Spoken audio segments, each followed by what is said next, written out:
Welcome to Get Rich Education with Keith Weinhold, giving you information and ideas on the investment that has turned more ordinary people into millionaires and billionaires than anything else, and can provide you with more wealth and happiness than you ever thought possible. Now, here's your host, investor, entrepreneur, business owner, and educator, Keith Weinhold. Welcome to the Get Rich Education Podcast, show number 4. I hope you've had a prosperous week. I am your host, Keith Weinhold. Today we have a classic showdown of stocks versus real estate. Yeah, we're going to take a number of key criteria and keep score here as we see which one of those two asset classes is better, so you don't have to keep score at home on which of these two asset classes wins the face-off. But first, we have some listener questions, 4 questions to be exact, and they'll be read by my wife, Rosanelle Weinhold. What are your tips for starting a business? My tips for starting a business? And by the way, listeners, I have read these questions beforehand. I'd like to think I'm this spontaneous with all these answers, but I put in some thought earlier. So with my tips for starting a business, try the Elevation Group, and specifically their Elevation Income module. It's theelevationgroup.com. You know, they step-by-step serve up on a nice platter with where you should go to start a business, where you should go to get a domain name, how you should go about thinking about a name, how to set up your legal entity, how to get a great corporate logo, ideas for a niche to fill to serve value to your customers, plenty of marketing strategies.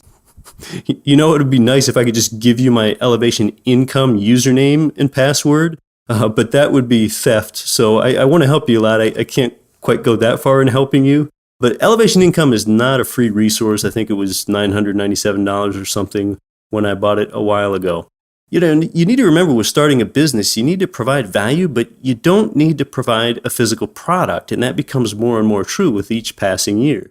There are websites like ClickBank or Infusionsoft that are good platforms for information products. Kajabi, Kajabi, is a good site for hosting informational videos. You know, you can present a video of something that you're passionate about and knowledgeable about and sell a monthly subscription to it. And when you sell a monthly subscription to a video-based information product, you've just multiplied yourself. There's no limit to the amount of people that can subscribe to your videos or your informational newsletter or your white paper that want to learn about something that you are passionate about. So once you have that tuned in, you can wake up every morning and see how many subscriptions you sold overnight. I mean, it isn't quite as easy as that, and it's not like you're going to have a complete and optimized product up and running in a month and never have to do anything again. But this is a way to build passive income once you have it up and going. Actually, while you're checking out Elevation Income over there, the Elevation Group just has excellent modules for their investment strategies too, one of which I've instituted myself. Another idea for starting a business is putting together a wealth-building social network. I mean, Facebook has a social network for friends. LinkedIn has one for business. Create one specifically for wealth building. Let me tell you, that's one ambitious project though. The last time I was on GoDaddy and checked, theabundancenetwork.com was available for a site like that. Or you can use that same name for another site, or you can find another good name and use it for that wealth-building social network idea. Now that I put that domain name out there on the show, it probably won't be there any longer unless you were the first one to hear this in act. But, you know, so what? Find a better name. You know, think abundantly. There's often so many answers to the same question. Number 2 question. What are your advice for attracting the right tenants for a rental real estate? Advice for attracting the right tenants for rental real estate. Yeah, try Facebook ads for tenants. You know, there aren't a whole lot of people doing Facebook ads. I don't know that it's going to be better than Craigslist, but if you have a vacancy, your opportunity cost of allowing it to sit there vacant could be higher than you buying a Facebook ad, which is usually somewhere between $5 and $20 for some pretty good exposure. With a Facebook ad, think about how one has the ability to tag and share and reach more people that way. If a prospective tenant has a friend that knows that someone else is looking for a place and they see it in their news feed and they tag or share it, it really helps to spread the message, and it didn't cost you any additional money if your post gets basically promoted among friends that way. Some other advice for attracting the right tenants to real estate is when I used to screen tenants, and thank God I haven't for years, I've used professional property managers for a while now. That self-management process can make you lose faith in humanity, I swear. Anyway, one thing I used to do when I would show units to tenants is, I would usually walk around with them a little bit, show them the unit. And then typically, I'd want to leave the couple or whomever alone in the unit for a few minutes so they could talk about whatever they wanted to comfortably. When I would leave that couple alone inside the unit, I would often walk outside the unit, give them time indoors, and go and check out the inside of their car in the parking lot. The inside of a tenant's car can tell you an awful lot about how they're going to keep your unit. Look out for some red flags. Like, what if the tenant just told you, no, we don't smoke a few minutes earlier, and then there's cigarette butts all over the car? No, we don't have a pet, but car console is half filled with loose cat hair. So, there can be a lot of red flags to look out for there. Number 3 question. Do you have any tips for increasing income on existing rental property? Yeah, make the best use of existing garages and storage units. You can often get more rent income for those if you rent them to someone that lives off-site rather than on-site. I own an 8-plex building that has a heated 1-car garage. I rent that 1-car garage to a 9th tenant that lives off-site, and I get $400 a month for it from that off-site tenant. If I rented that garage to someone that already occupied one of the units there, especially in that lower-end tenant demographic, I might only get an extra $100 a month for it. I also have an investor friend here that just bought a duplex. Duplexes typically don't provide cash flow in that market, but he's making his duplex provide nice positive cash flow because the building has a detached 3-car garage. Well, my investor friend's wife parks in the garage bay closest to the home, and the other 2 garage bays are rented to the same tenant that lives off-site, and that tenant pays my friend an extra $900 a month to store his boat and whatever other items there. My friend also has a storage shed on that same duplex site that he plans to rent to yet another tenant that lives off-site. But if that tenant lived on-site, they just wouldn't pay that much more for the same amenities. If I have a little or no money, how do I start in real estate? Starting in real estate with little or no money, well, it starts with educating yourself. You probably knew I was going to say that. And build your credit a while. You can find a real estate deal, show others it's a good investment of their money, and match up their money with the deal that you found and take a share of the profits. That's called real estate syndication or sometimes real estate aggregation. Go ahead and read about it. If it sounds like it might interest you, go to realestateguysradio.com, click on the events tab, and register to go to their next syndication workshop. I think their next one is in February. If you need a little money for those things to get started in real estate and you really want to scrap, consider renting out a room of your home with Airbnb.com or HomeAway.com a while. Offer to cook meals for busy professionals. Everyone needs to eat. Deliver the food to them. That way you're providing them even more value and providing you with more income. So that does it for the questions. If you have any questions of me, I'd love to answer those on a future episode. Send your question through the messenger at our Get Rich Education Facebook page, and we might answer it on a future episode.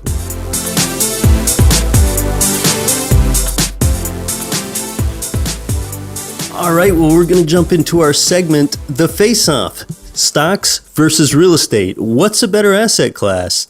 All right, criteria number 1, we've got rate of return as based in the value accumulation.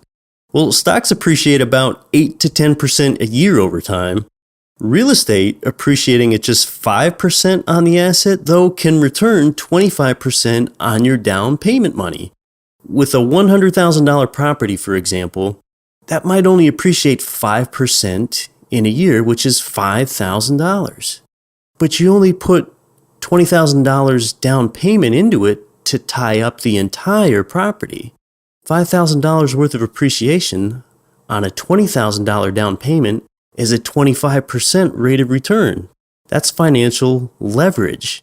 So it's about the return on your investment, not the return on the entire asset.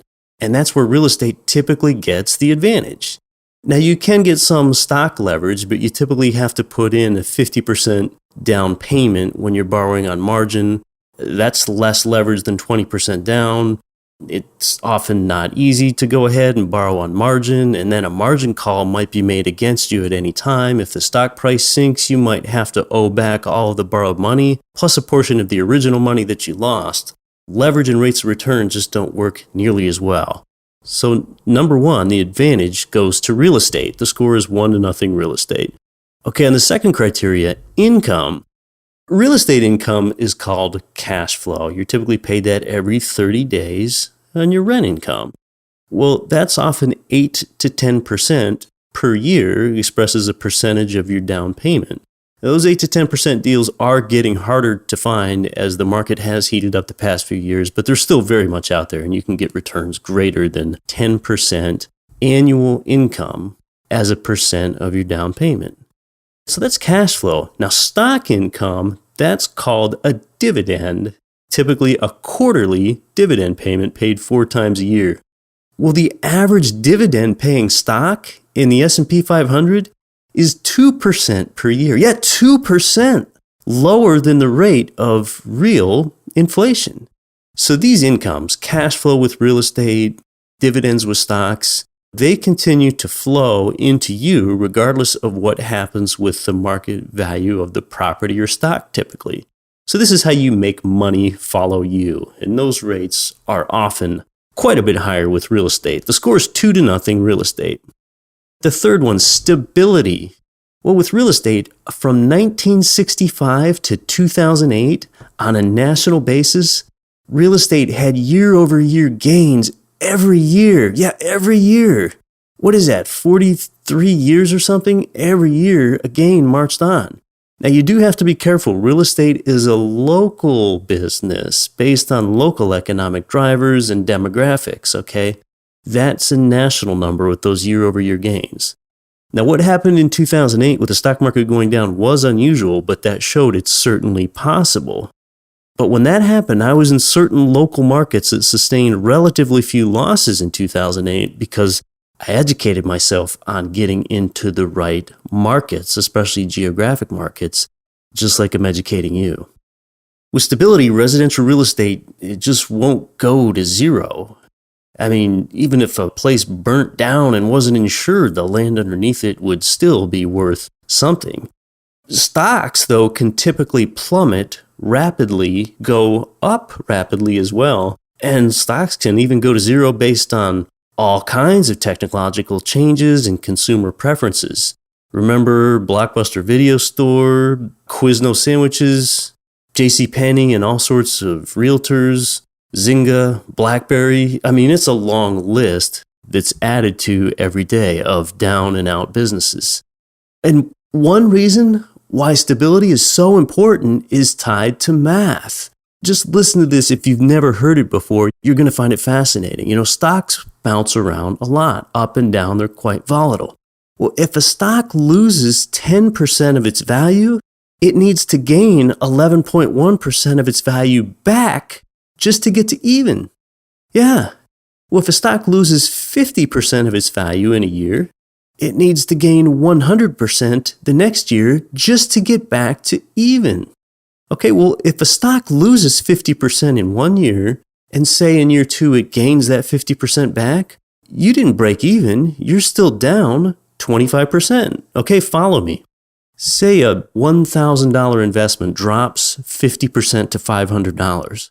When that $500 gains 50% again, your balance is now $750. Well, you started out with $1,000, Now you're down to 750. You lost 25%. Even though it looks like to some, oh, well, they were down 50% in year one and up 50% in year two, and they must have broken even over that time horizon. No, they didn't. They're down significantly. That's one reason why people often look at their stock portfolio statement or their 401k statement, and depending on how the returns are expressed, that retirement statement could show that the rate of return is positive, and they wonder why it doesn't show a higher balance. Sometimes it only shows a higher balance because you're contributing to it regularly every 2 weeks from your paycheck or whatever. If you only have a higher balance because you're contributing to it regularly, that's not a return on your investment.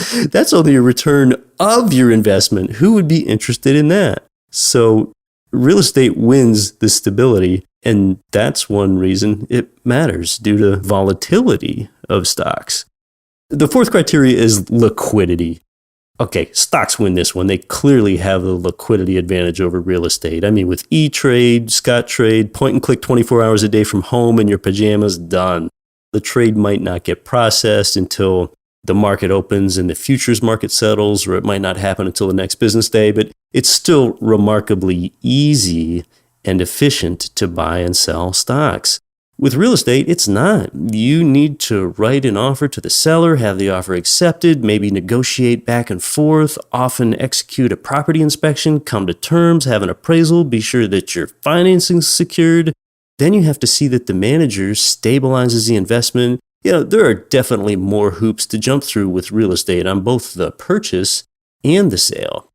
But you know what? Consider this. The efficiencies lost in the transaction, that diminishes real estate's liquidity. That actually contributes to real estate's stability. Yeah, there's no panic selling in real estate. I mean, you need to have the property prepared to look good and then go through all those mentioned steps with the seller. I mean, there are plenty of times where you might want to consider not going ahead and selling or not going ahead and buying. That keeps the asset class slower moving and the asset price more stable. But this was a comparison between real estate and stocks on liquidity, and stocks clearly win this matchup. So the score is now 3-1 in favor of real estate. The next criteria is what's more understandable. You interact with real estate every day. Wherever you're listening to this right now, you are interacting with real estate. Whether one is at home, in the office, on the train, on a treadmill, or even if someone's homeless and squatting, they are contributing to real estate in every one of those instances. Most people understand that one person would pay another person to live, work, or play within a piece of real estate. With stocks, how well do you really understand the fundamentals of a company and what leads to earnings, profitability? Do you understand the corporate balance sheets of the stocks that you're invested in, its cash flow, its outstanding debts, its corporate tax rate? You just naturally have more distance and insulation from those things. Though you can often get a hold of it on many of those things, but even if you went all that distance and getting a hold of that information, is accounting, deferring, showing a gain or a loss until the next quarter or the next year for tax reasons? I mean, how do you know these things? You can't.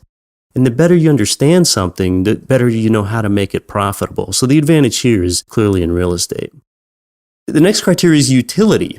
Real estate is not discretionary. I mean, that means it's not a choice. People need real estate.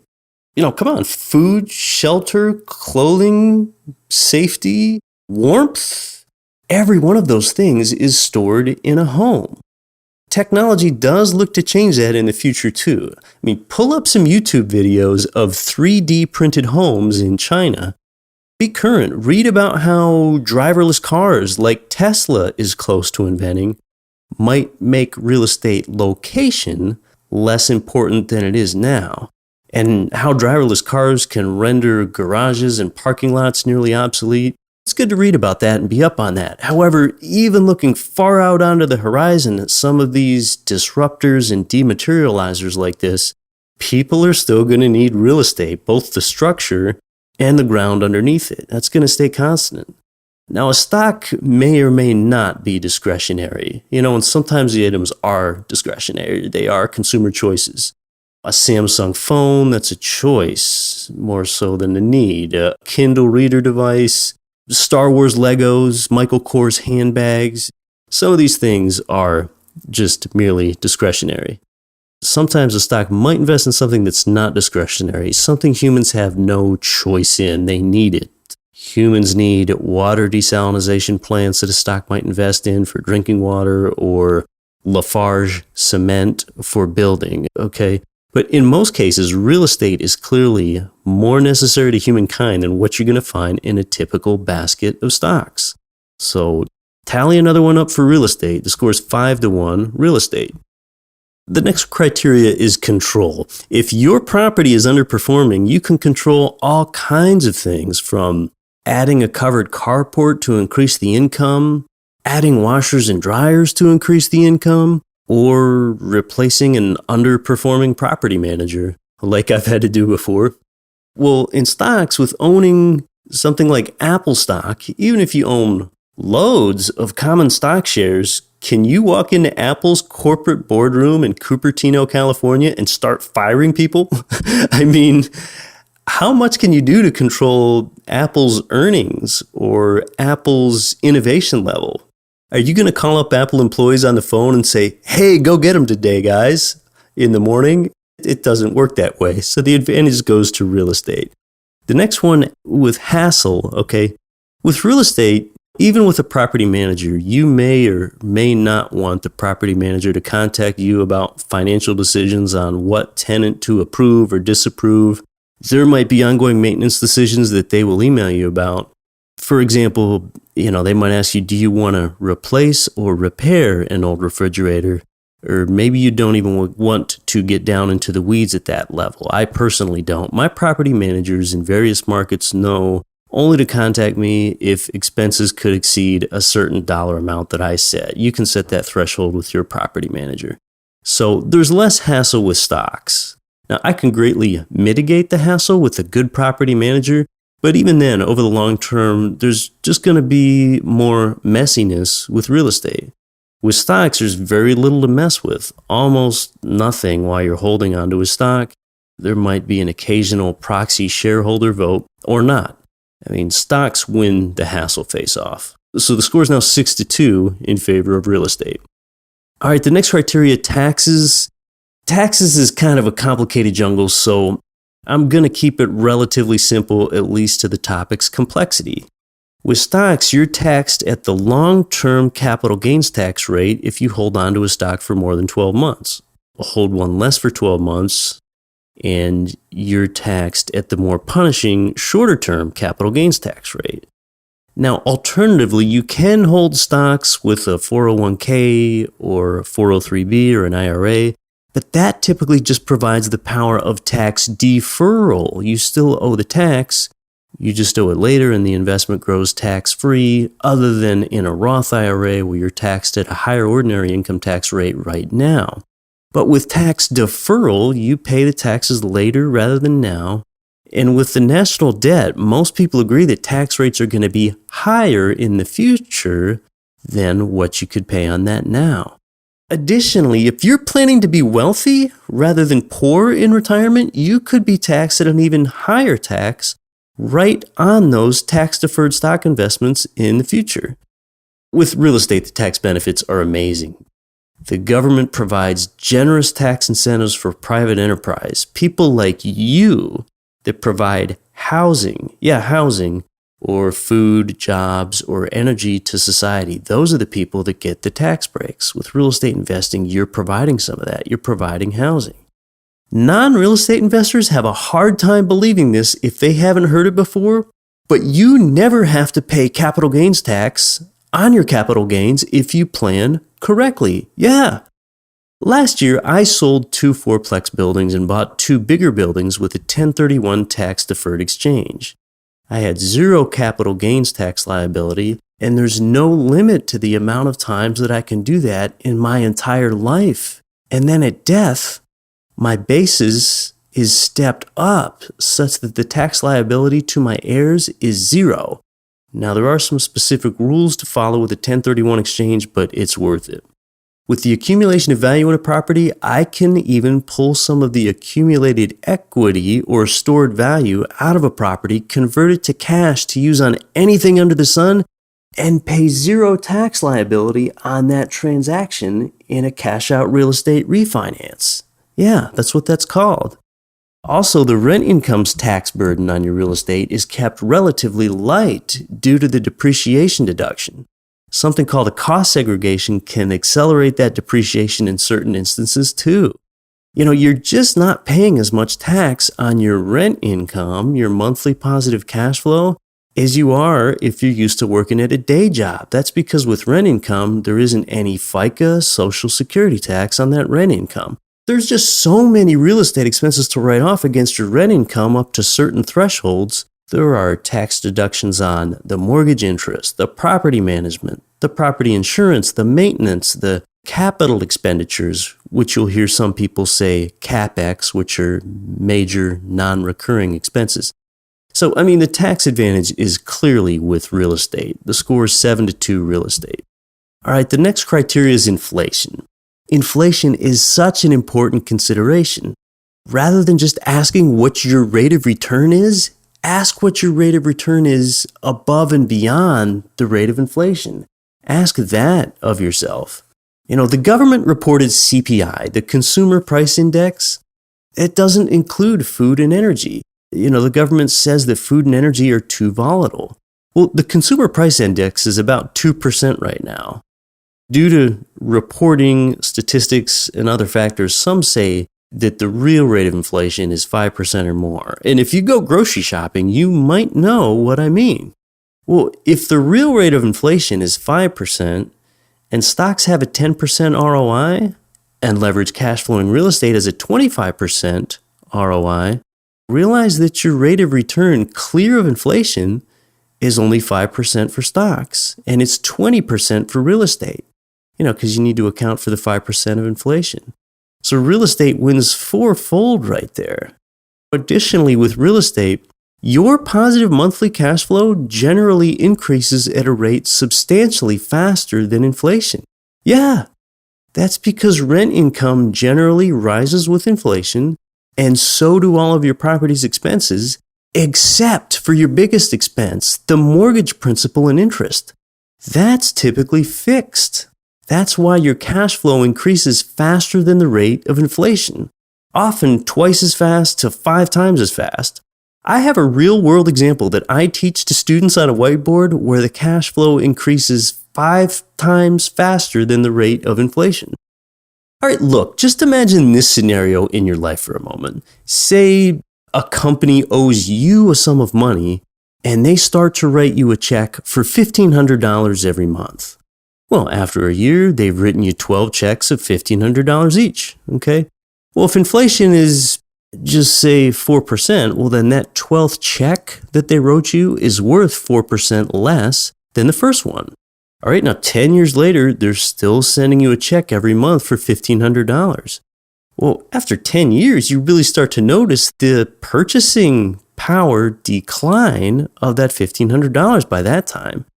Inflation has diluted the strength of your $1,500 so that in 10 years, it might only buy $900 worth of stuff in today's dollars. Your $1,500 no longer goes as far.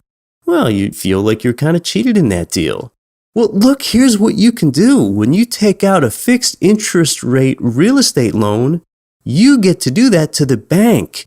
You're sending them a check for that same principal and interest amount month in and month out, year after year. With each passing year, that $1,500 check that you would be writing off to them means less and less to you. When the bank receives it, it has less purchasing and investing power for the bank. Well, you transfer that liability to them. So when long-term fixed interest rates are this low and one expects to be in an inflationary environment like most do, would you rather be the borrower and pay back the lender in debased dollars? Or be the lender and get paid back in debased dollars? Well, of course, you'd rather be the borrower. It's savers or losers, debtors or winners again. If that's not enough, consider that when you secure a loan for real estate today, let's say You go out and you secure a loan and you borrow $500,000. You're able to use tomorrow's debased, easier to come by dollars to pay off something that you bought today. With the purchasing power of a dollar being slashed in half every 15 years due to inflation, your $500,000 loan might be equivalent to paying off a $300,000 loan 15 years from now. So, you're starting to get a hint here as to why they say that real estate investors get wealthy in their sleep. So one big hint is here, especially in regards to inflation, is get a good loan, get the leverage. So here, the clear major inflation advantage goes to real estate. The score is 8-2, real estate.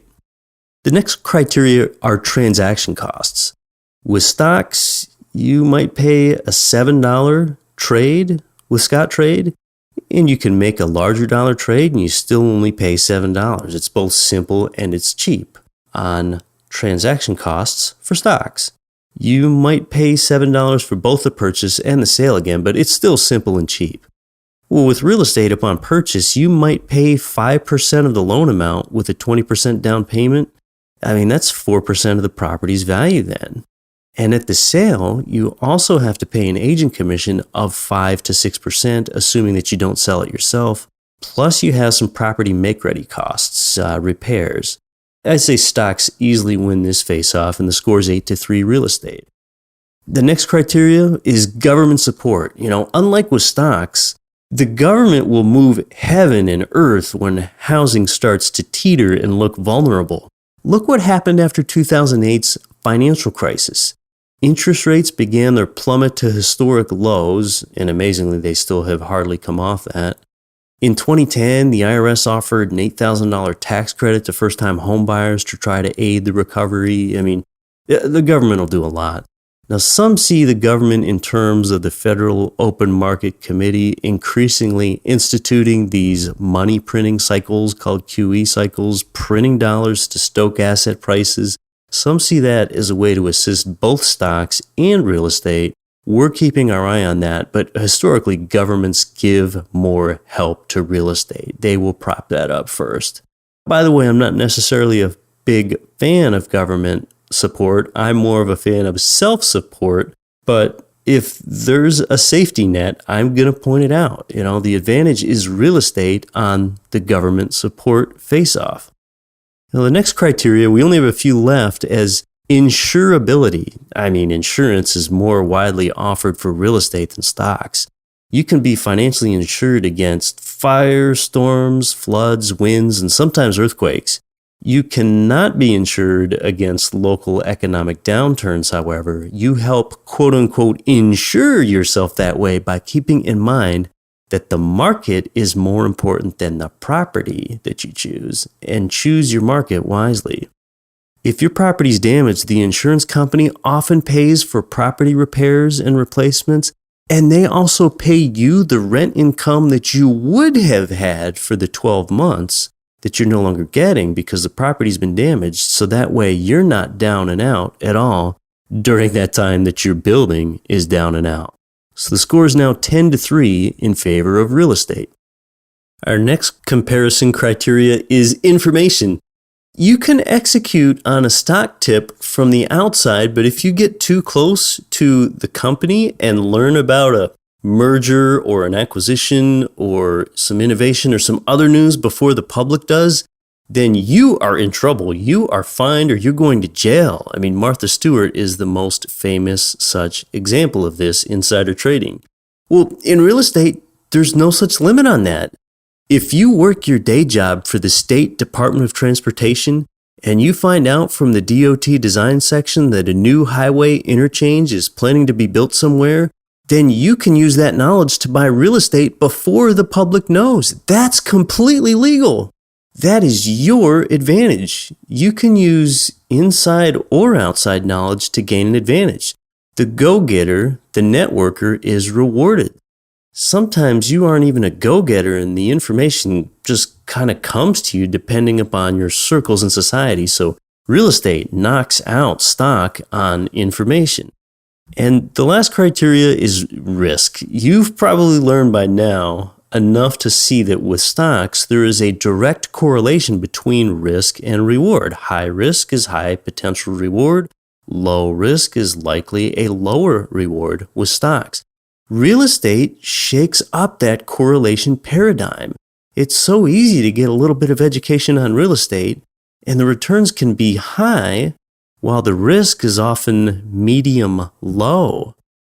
I've seen real estate skeptics transform from disbelief to delight when they learn about that risk-reward correlation disconnect. All right, so the final score after all 9 innings, all 4 quarters, is 12-3 in order of the victor, real estate.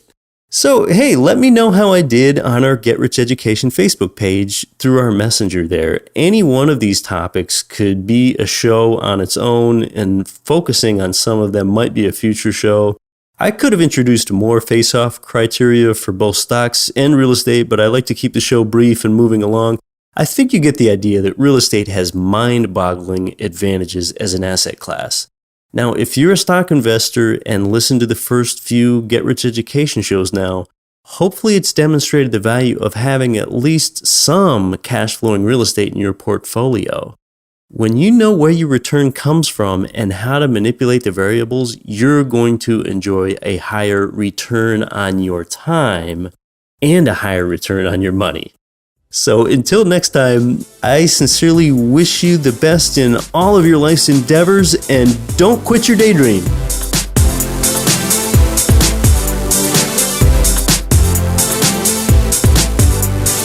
You've been listening to the Get Rich Education podcast, telling you what the wealthy won't tell you about real estate and investing.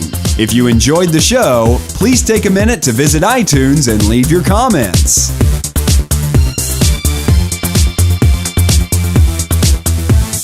Nothing on this show should be considered specific, personal, or professional advice. Please consult an appropriate tax, legal, real estate, financial, or business professional for individualized advice. Opinions of guests are their own. Information is not guaranteed. All investment strategies have the potential for profit or loss. The host is operating on behalf of Get Rich Education, LLC exclusively.